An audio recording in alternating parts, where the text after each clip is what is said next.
Alrighty, ladies and gentlemen, it appears that we have a bit of a continuation of a prior drama that has occurred in the past. Wuthering Waves versus Genshin Impact. And of course, with the discussion being the amount of combat depth that's in either of those two titles. And it looks like Glaive Keo has gone ahead and prepared a 17-minute video over here. And I do believe that there are some references to myself in here. Yeah, that looks like a photo of me. And when you get some of the prior interactions that Glaive has had regarding the situation, right? People like the Plume of Death, and let me make sure I use their proper titling over here.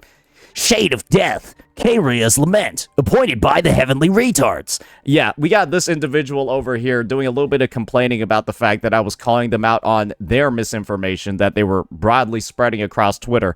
And now Glaive responded with, or in the past he responded with, wait for my turn.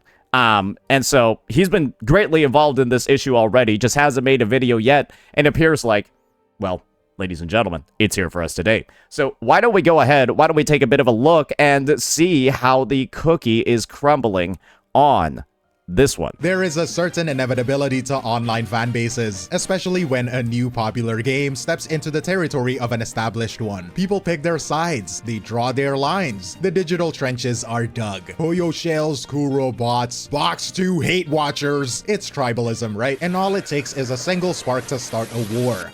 I feel so bad for Box 2 going into so much effort to like dress up and shit for the HSR 3.7 stream, or sorry, the HSR 3.7 launch, and then it proceeds to be the most dog shit story in the history of gacha and just absolutely undoes everything that they've gone through with the past 70 hours of story. Yeah, that really sucks that he went through all the effort of like cosplaying and shit, and then that's what he gets. Yeah, I would just quit the game at that point. Yeah, imagine coming back for that. A war. Recently, that spark came in the form of a massive, messy, multi-day dumpster party on Twitter. The entire war, all of the quote tweets, all of the video essays, all of the, frankly, adults screaming at each other, was fought over one single, completely undefined word. I just want y'all to know, I did not actually post anything at all on Twitter. All I did was make a video, okay? So I wasn't actually involved in this Twitter drama at all. You can look at my tweet history. There's nothing there, bucko. Specifically, the combat depth of Wuthering Waves versus Genshin Impact. And it was a spectacle. We saw the initial hot take tweets that were designed to be grenades. We saw 42-minute-long video responses. We saw other alleged content creators chime in to add their nuanced take. I feel like I know who he's talking about with that quote-unquote nuanced take one. Saw the original tweeter get absolutely checkmated on his Genshin points, completely ignore it, and then come back to declare victory by moving the goalpost so far they left the stadium. It was a masterclass in, you know, Twitter. Let's delusion as well. Leave it at that, I guess, right? But this video is not just about recapping the drama, because that is the easy part. That is just pointing at the fire. The drama is the noise. The signal is the question underneath it all. Wow. Why this topic? Why did combat death cause such a complete fundamental meltdown? What is combat death? Who actually has it? Why did Saint Tontus cut his hair? And why are both sides so completely, utterly unable to talk to each other? It is like one side is speaking English and the other side is just... But to answer all of that question, we have to do the one thing the dumpster party refused to do. We have to ignore the cope, we have to ignore the shilling, we have to call out the hypocrisy, and we have to actually define our terms. Well, that sounds like a fun agenda. I can't wait to dive right on into it. This person says, quote, "We really need to stop pretending that Wuwa's combat is deep. You memorize the enemy's moveset and parry timings and that's it." Hold on, I know what you're thinking. That was one of my most favorite points. Because you can say that about any game anywhere. And that's it. That's crazy, am I right? Just 3 words. But it's a complete dismissal of, well, the entire action game genre? Yeah. He then contrasts this with Genshin, which he claims to have depth. Now this right here, this is the entire problem. This isn't just a hot take. It is intellectually dishonest. It is what's known as a category error. This person is confusing two very different things, complexity and depth. They are not the same. Complexity is the how. It is the number of rules. It is the stuff in the game. It is the list of ingredients on the back of the box. How many elements are there? How many character kits, weapons, status effects? It is all the information you have to look up on a wiki. A game with high complexity is hard to learn. For example, one of the ways that Genshin added complexity to their game was the introduction of the Dendro element, where Dendro, when it got introduced to the game in version 3.0, added in a bunch of additional reactions, right? They even had like the weird shit where they had Bloom and then two variations of Bloom with Burgeon and Hyper Bloom that comes out of it. That's complexity.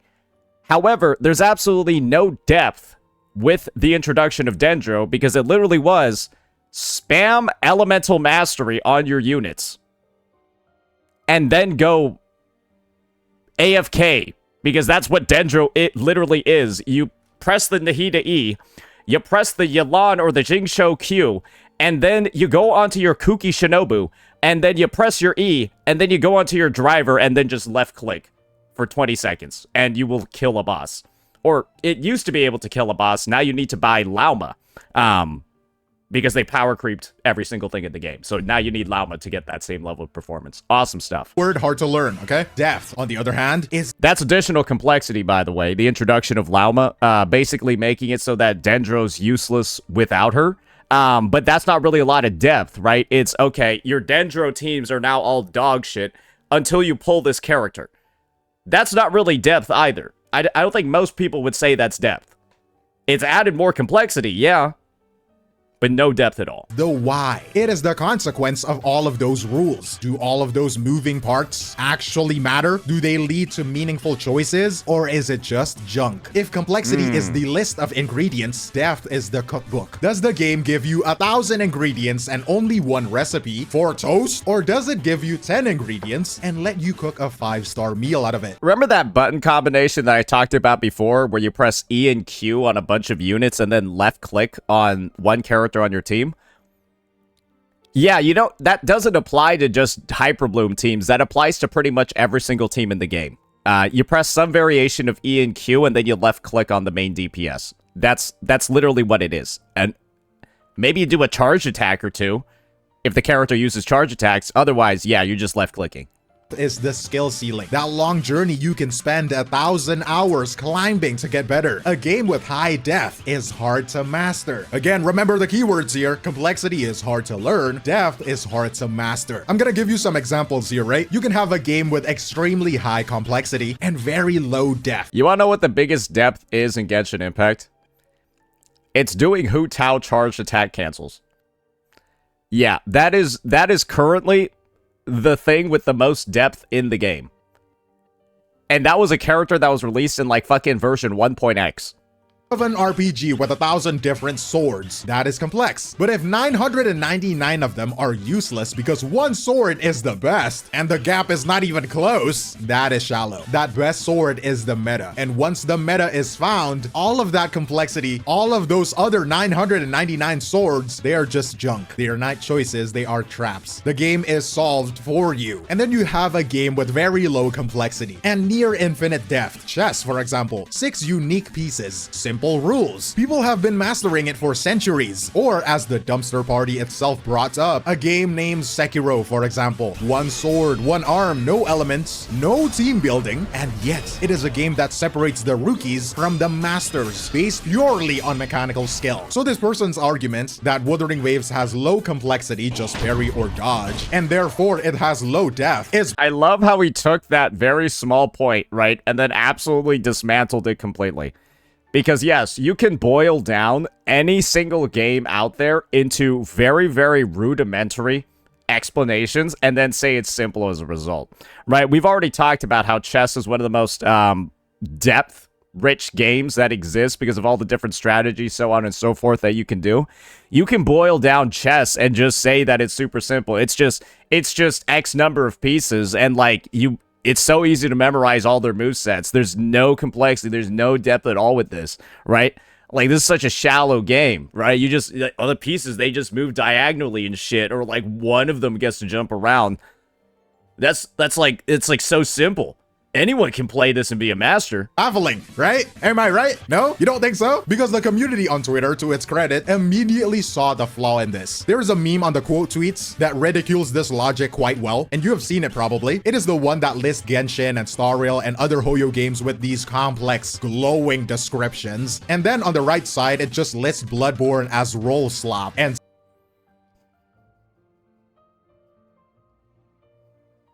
science fiction action RPG with experimental character swapping. Fantasy character swapping action RPG with rich storylines and amazing world design. Story-driven science fiction turn-based strategy RPG with complex systems. You guys want to know? I've got the roll slot version of all of these games. I've got the roll slot version of all of these games. For HI3, it is QTE Simulator. That's essentially what the game is. For Genshin Impact, it's EQ Simulator. For Honkai Star Rail, it's Auto Button Simulator. And for Zenless Zone Zero, it's... Did you not pull an Anomaly Character Simulator? Because right now, they've decided to make Anomaly the most useless shit in the fucking game for like 7 months. So, yeah, that's the depth of ZZZ. It's, do you have an Anomaly character? If you do, you're fucked. Sekiro as L1 spam. And that meme perfectly illustrates his fallacy. By this person's logic, Sekiro, a game with one weapon, no elements, and no team building, is the shallowest game ever made. And well, that is just a ridiculous thing to say. And before you tweet out, oh, I never said that, I never said that. Like I said, it is based on what you said. It implies this. And this is just a bad faith premise. This person is, deliberately or not, judging an action game by the standards of a complex RPG. I think my favorite part is that Glaive actually preemptively addresses here that somebody's gonna say, you're putting words in my mouth. You're trying to make me say things that I didn't actually literally say. When you go into the mindset of dumbing down a game into 3 sentences, you can do that and take that logic and apply it to anything else and make it seem like the most shallow shit in the universe. You can do that for anything. We already did it for chess. And the logic that's clearly being used, right, doesn't make a lot of sense on their end. And so to simply reapply it and then suddenly it makes no sense at all, well, that's how you know that a massive amount of shilling is being brought into the equation over here. It's like complaining that your Tetris block doesn't have a good skill tree. And it is this fundamental misunderstanding, this category error, that fueled the entire war. So with that rubric in mind, let's look at this person's defense of Genshin. The proof for its death was, quote, elemental reactions and 10 different ways to play. And here's the thing, this person is not wrong. It's just mistaken about what they are describing, right? Let's be fair. Genshin Impact's combat is a masterpiece, wait for it, of preparation. Its depth is almost entirely systemic. The game of Genshin's combat, the part where the thinking happens, is played in the character menu. It is not on the battlefield. The fight is won or lost before you even get into the domain. It does end up feeling like that. Yeah, Genshin is an action RPG, but it kind of plays a little bit more similarly to a turn-based game. Because the actual inputs that you can put in are so independent of your actual success. That's why I say the Hu Tao teams are some of the most mechanically depthful or less shallow, because the difference between you doing Hu Tao charge cancels and you not doing them in your Genshin Impact clears is like night and day. One of them, you'll do a shit ton of damage, or you used to do a shit ton of damage, and then on the other side of the equation, you deal absolutely no fucking damage if you don't do the charge cancels. They've decided to simplify their kits to such a high degree where there's no longer like that gap at all between like slightly higher leveled play and lower leveled play. It literally is like just press the buttons in order. There's not a lot of buttons to even press, and then just spam the left mouse button. Literally. Combat itself is often just victory lap. The genius of the whole thing is its elemental grammar. This is what this person was trying to get at with the mixing the pretty colors line. They probably meant it as an insult, like sarcasm, right? But it's actually kind of right. Just not in the way that they think, right? It's not mixing, it's chemistry. It is a complex math scientist puzzle of setting up, triggering, and reacting. To a point, the elemental reactions of Genshin Impact is pretty creative. The depth, though, isn't can I dodge this? The depth is when you realize that a healer everyone thought was C tier like Kuki Shinobu is somehow the single best triple S tier enabler for a completely new Hyper Bloom team. That is the theory crafting, right? When this person says Genshin has 10 different ways to play, they are correct. They are not talking about the fight. They're talking about the team comps. The Nilou Bloom team and the Raiden national team are two different ways to play. But the act of playing them, the button presses, is more often almost identical. All the theory crafting done to talk about how 1000 EM Kuki Shinobu is the best actual Hyper Bloom trigger in the game. Amazing, right? So much work spent on all those spreadsheets to calculate just how much of a damage increase she is. And then you go in game, and then her contribution to the team's rotation is swapping onto her, pressing E, and then swapping off. That's the actual application of it in the fucking game. Go on to her, press E, and then move on to the next character in the lineup. And so, yeah, there's just, when a character is literally just one button, and that's the entire role that they serve, and their field time is literally equivalent to, like, the lifespan of a summer ant, there's only so much depth you can get from that. And it's not a lot. Q swap, EQ swap. And this is the trap. Genshin's high systemic depth, all of that team building, is held back by its abysmal mechanical depth. The skill ceiling for the fight itself, the button pressing, the dodging, is incredibly low. And this isn't an insult, it is a design choice. Think about it this way. Imagine if freeze applied to all enemies, and based off of the number of additional reactions you trigger while an enemy is frozen, your freeze then detonates to deal extra damage. That would be an incredible amount of, like, depth. You would be able to take the team building, the theory crafting, and all of that, and then suddenly your team now focuses on, okay, how fast can I trigger the freeze, and how many additional reactions can I trigger during that freeze to then detonate it, right? That would be actual depth in the combat, but you'll quickly notice there's almost nothing like that in Genshin. Literally nothing at all that, like, relies on, like, those prior inputs and adds in that additional complexity, because the game is made for 10-year-olds. And that would be too hard for their brains to handle. Is meant to be accessible. Genshin Impact is the game that tries to pander to everyone. I think everyone knows this.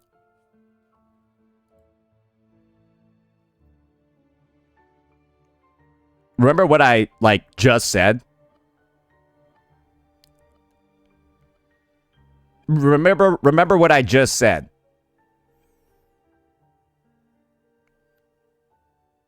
Not pre-watch, by the way.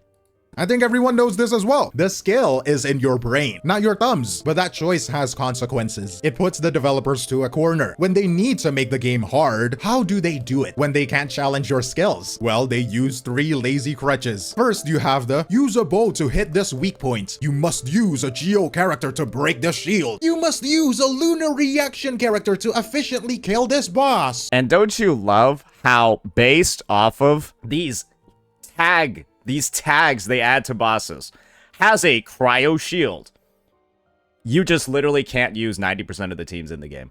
I fucking love that about Genshin. It's like the fact that they decided, oh, we're gonna put a pyro lector on this floor, we're gonna put a hydro lector on this floor, we're gonna put a cryo lector on this floor, right? Or we're gonna put in that stupid magma guy that you need pyro to, like, break down his resistances, and if you use hydro or cryo, he builds them back up.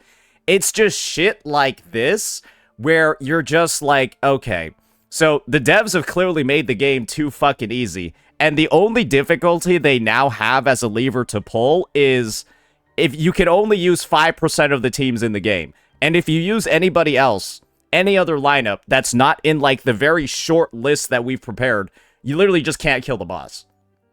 Yeah, you're just gonna deal no damage to him because of this bullshit mechanic we decided to put in that only a small percentage of the roster can actually work around.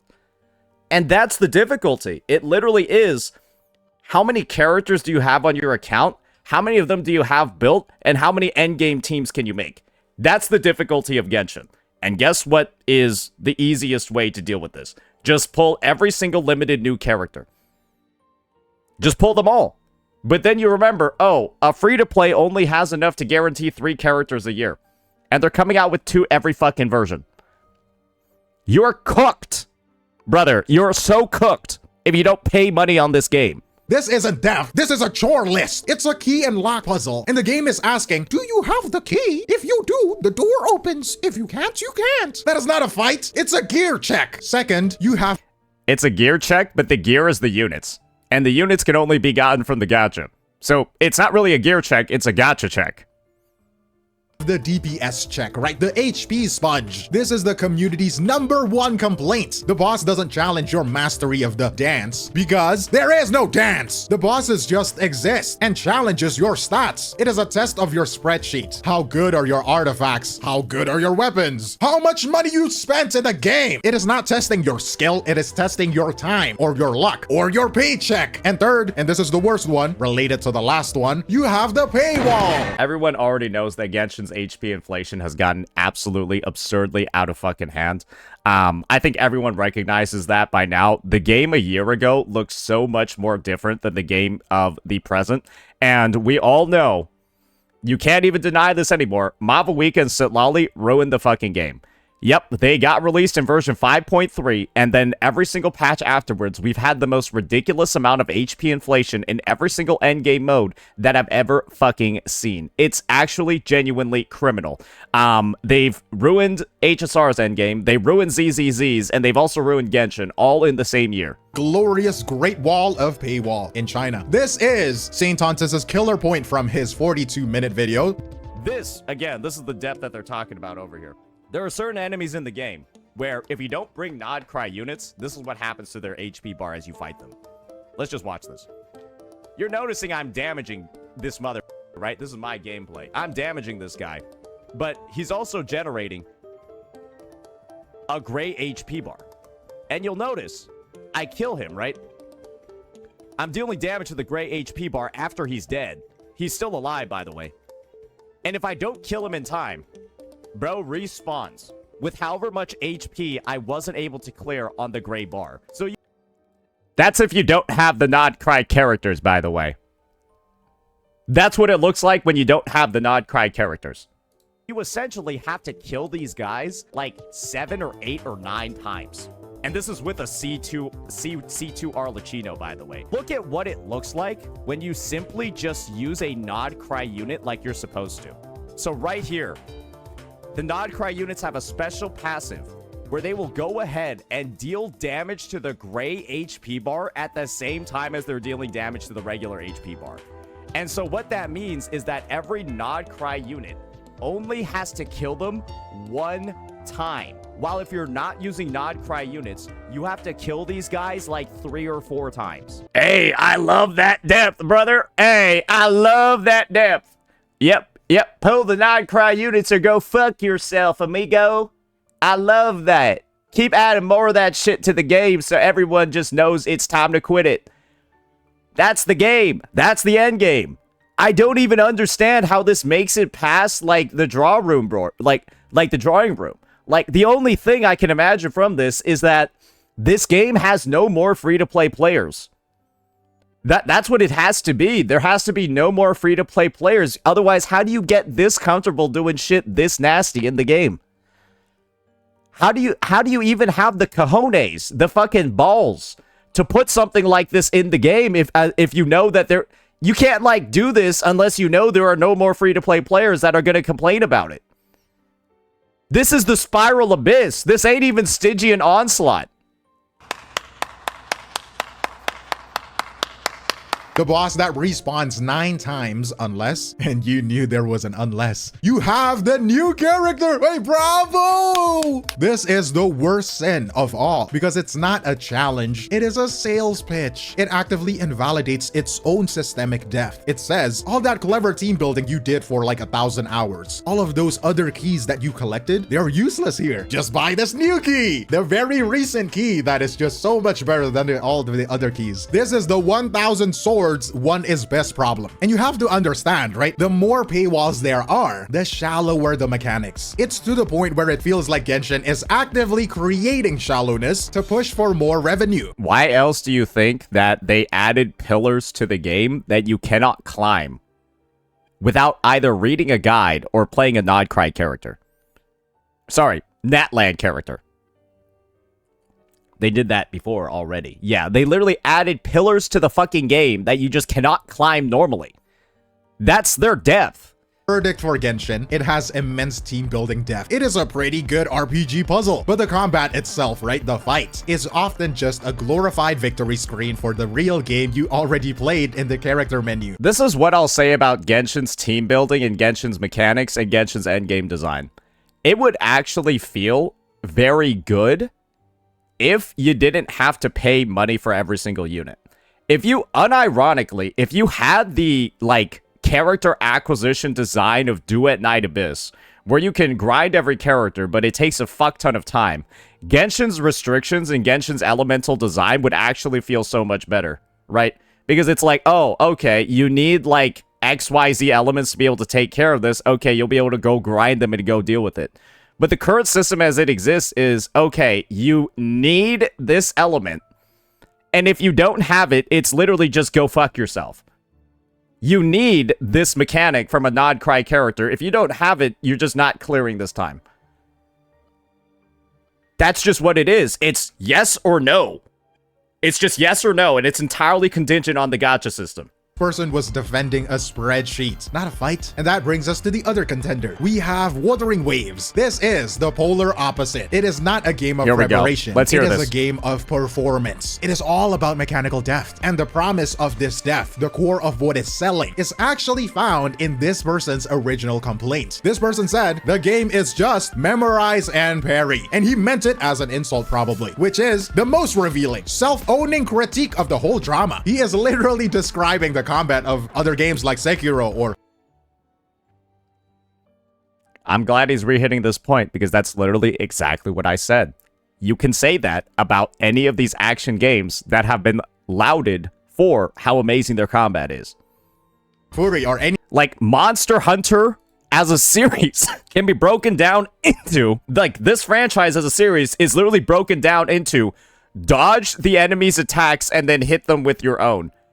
That is Monster Hunter. That's the entire thing. That is the synopsis of the entire game. Or Fury or any high skill action game and calling it shallow. This person accidentally describing why people like action games, which is, I don't, wow, caught in 4K, am I right? The dance, the memorization, the parrying is the depth. It is a constant, high stakes, risk versus reward framework. You want to know what, oddly enough, this is really exemplified by? Characters that have, without a doubt, some of the worst mechanics in the game in WoWa are actually like a testament to the depth in its combat. For example, right, Rosia. It is entirely possible for you to get through her 3 bounces without her getting interrupted, right? Because you actually have a good amount of maneuverability in the air and you can, like, place yourself well to get, you know, through it. But if you mess up, or the enemy does something that, well, you didn't, like, predict or account for, you get knocked out of her 3 bounces, and it's literally one of the most cancerous things that can happen across your gameplay. And the thing is, it happens, it feels like shit, but you know you could have done something to avoid it, and you can also pay money to get rid of that problem as well. It's the same thing for a lot of characters. But those characters often do have, like, built-in stagnation in their kit to make like those high-risk plays actually possible. Cantarella, for example, should theoretically never actually miss her perception drain because she has Hazy Dream built into her kit that literally CCs them. And so if you're getting hit using Cantarella's E, her enhanced E, you're like literally griefing because you have a mechanic built in that would prevent that from happening. Chu Yan also has a stagnation built into his kit when you use his resonant skill. And so, theoretically, if you do know that an enemy is about to attack and you're going into his forte, which is the attack that ends up getting interrupted a lot, Ink Splash in mind, well, you have a tool right here that will prevent that from happening to you. And so that's like the stuff, the weaknesses, so on and so forth that are built into some kits. And while I will say that Rosia's dog shit because she has absolutely no way to like guarantee her own safety, I guess she's got the fucking Z-axis. Because she hops up and down and she can actually dodge attacks that way. So I guess like there's a little bit for everybody here. But that's like one of the things, right? That's one of the levels of depth when in reality, right, we're going off of that point of you just like memorizing the attacks. But then we've seen all the additional things you can do in your combat to capitalize off of that. Because guess what, guys? You want to know what isn't in Chu Yan's optimal rotation when you're playing him as a sub-DPS or even a DPS? You never actually use this ability. It's a DPS loss, technically, across your rotation.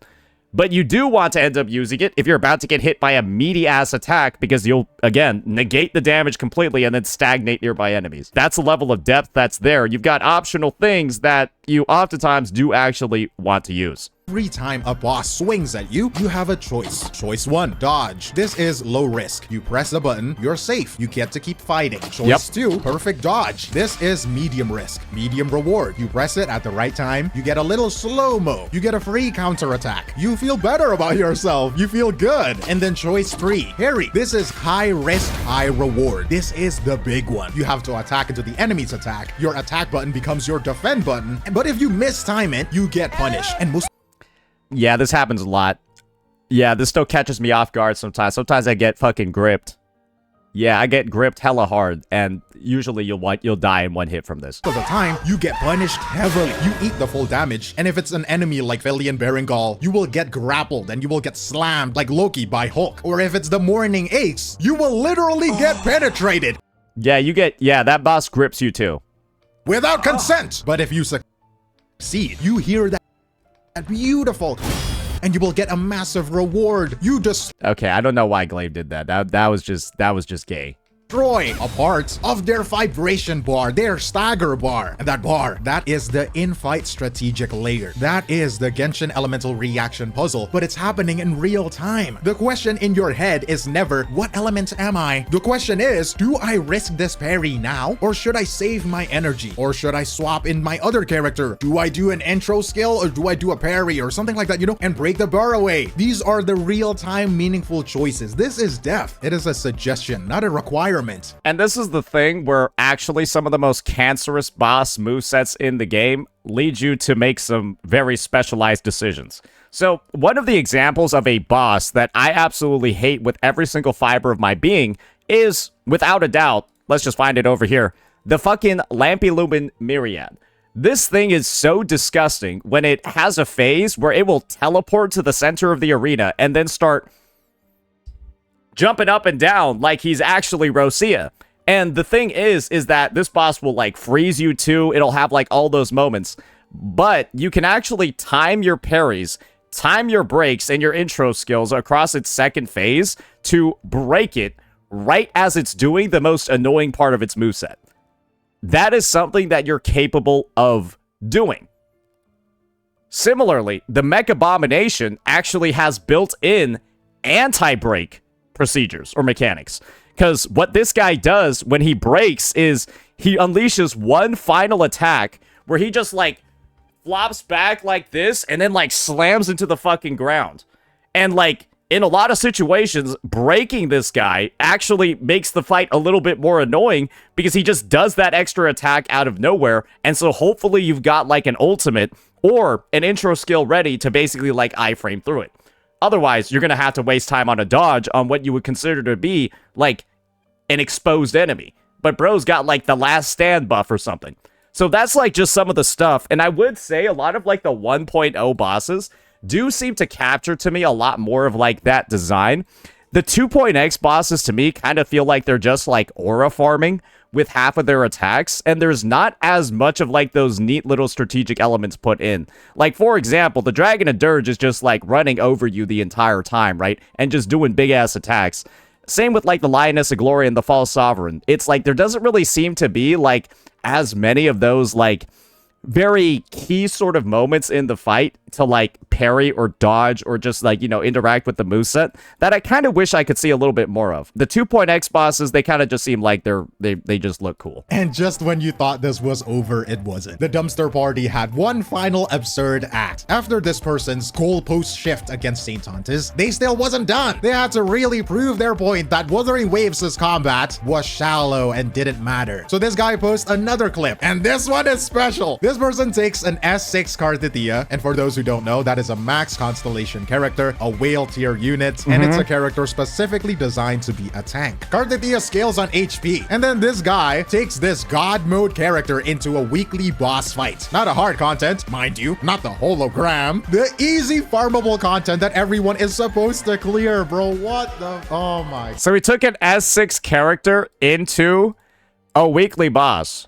God. And in the clip, this guy just mashes one button, intentionally tanking every hit. And this is the thing. Kartithia is literally the best character to do this on because her baseline normal attacks are pretty much the most damaging in the game. So this is like basically the recipe that went on over here. We chose dog shit content to actually prove any difficulty in the game. It's a level 90 weekly boss.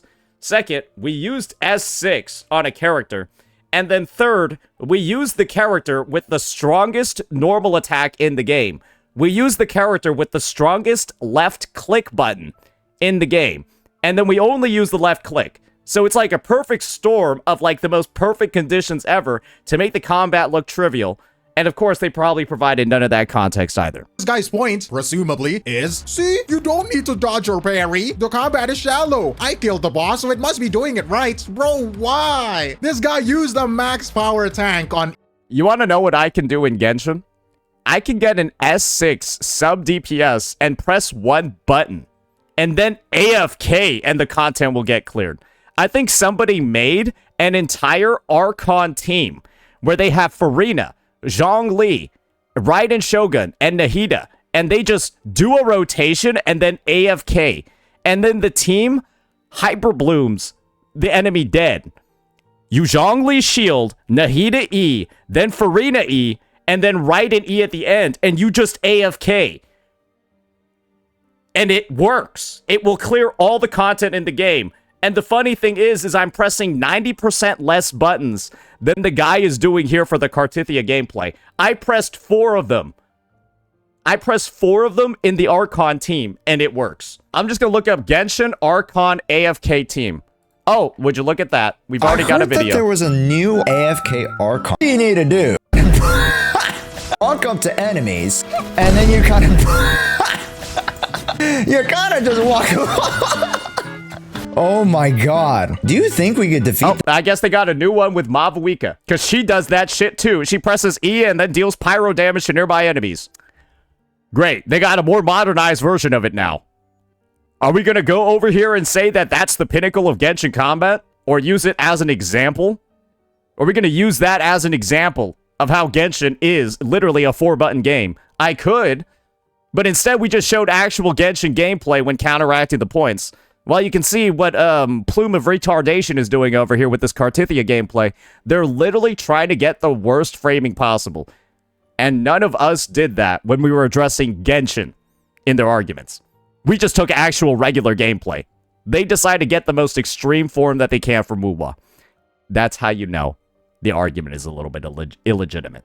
Easy mode, played in the dumbest way humanly possible, and the game still almost killed him. I'm done, bro. This guy accidentally disproved their own point. They proved that if you don't engage with the mechanics, if you just stand there and mash the button, the game... Even with an S6 character on the best normal attacker in the game, you will die.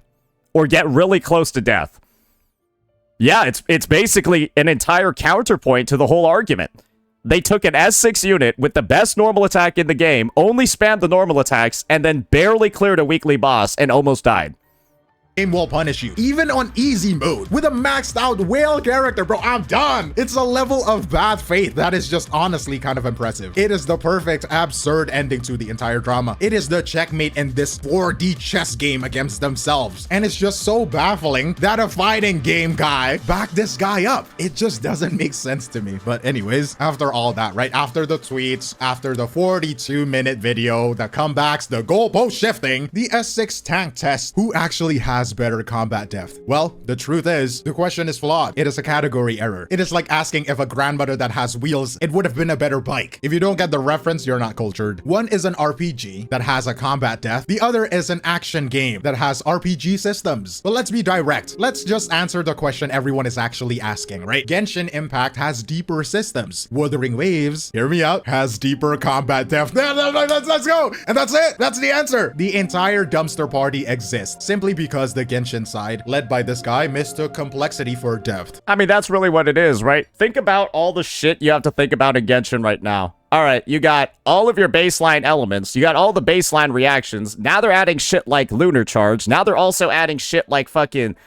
There's just so much shallow surface level mechanics in that fucking game. You've got like Chevreuse over here buffing Overload specifically, just those two characters. You got like Nilo doing some dumb shit over here with her bountiful cores and like Bloom, but now she's like actually useless without Nauma.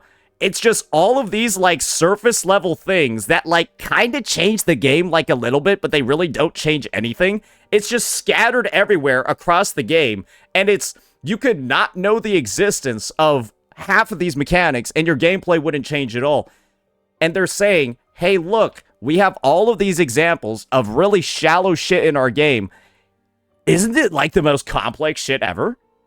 Held up this complex RPG, looked at streamlined action game and called it shallow for not being a complex RPG. It doesn't make sense. And as we just saw, this guy was willing to post blatantly bad faith evidence to try and prove this guy's point and still fail. And Wuthering Waves side, like Saint Tontis, kinda struggled to defend that mechanical depth when his own gameplay, let's say the failed parries and the air juggle avoidance, gave the trolls a perfect ready-made counter argument. They said, what do they say, Glaive?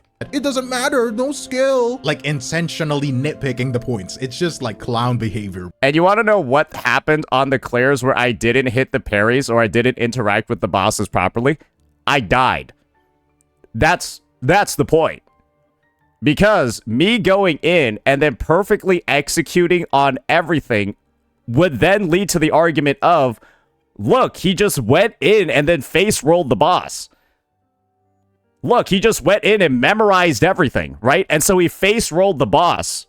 That would then prove, right? That would then prove in the eyes of these retards that the initial statement of woo-wah shallow because all you need to do is memorize the movesets and the parries, then that would prove that.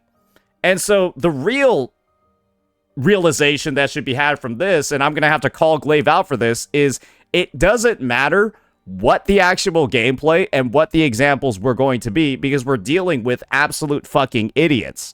And when it comes to absolute idiots, they're going to find any way possible to say that they're right. It doesn't matter what sort of evidence or what sort of data you've actually provided them. There's going to be some way for them to perform the mental gymnastics to come out correct at the end. And that's the thing, right? That's why I decided to not upload the most perfect gameplay ever. Because it's just like, what's the point of doing that when you would just prove that part of the argument right? And so, me showing that you can interact with these mechanics, not interacting with them properly, and then dying, that's actually the most genuine showcase that you can do. Because if I had interacted with them, I would be alive.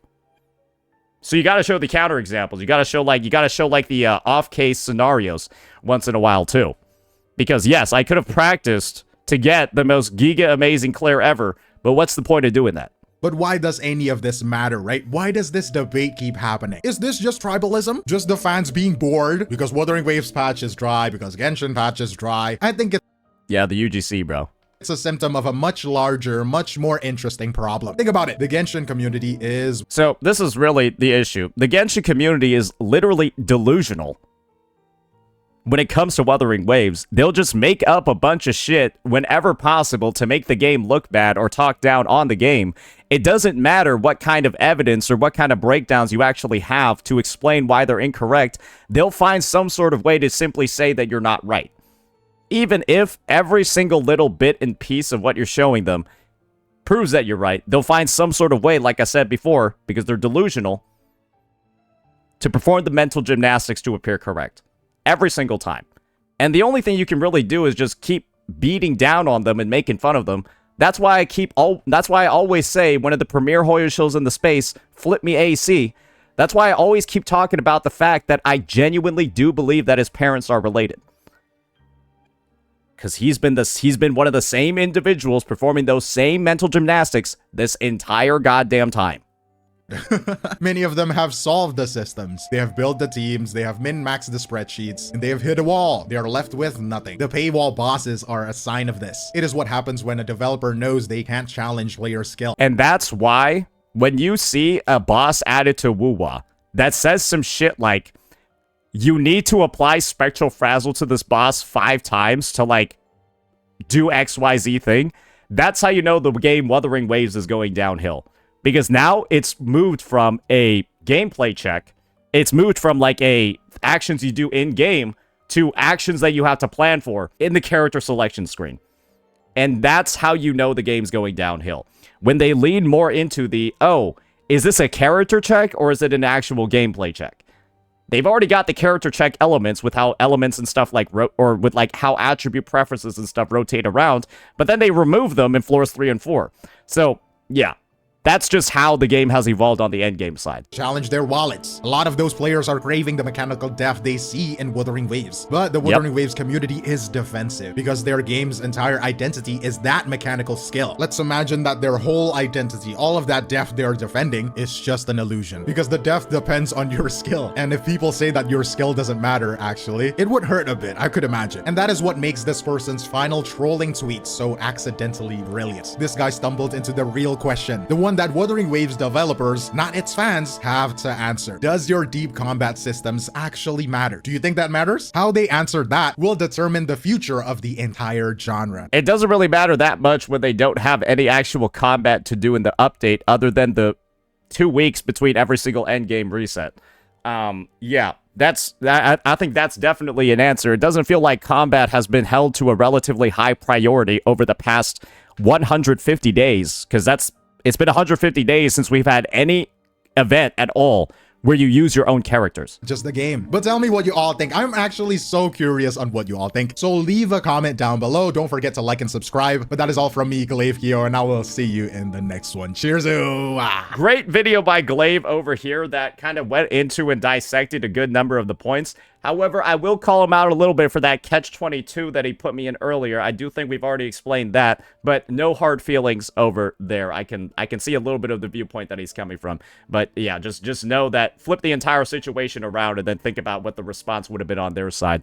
But yeah, that looks like the breakdown of this bad boy. The plume of retardation or whatever the hell we were looking at before, that guy that is cosplaying a god in Genshin Impact on Twitter. That's like, I just want to be upfront in telling you that's what they're doing. They're cosplaying a god in the Genshin lore on Twitter. That's just one of the most loser fucking things I've ever...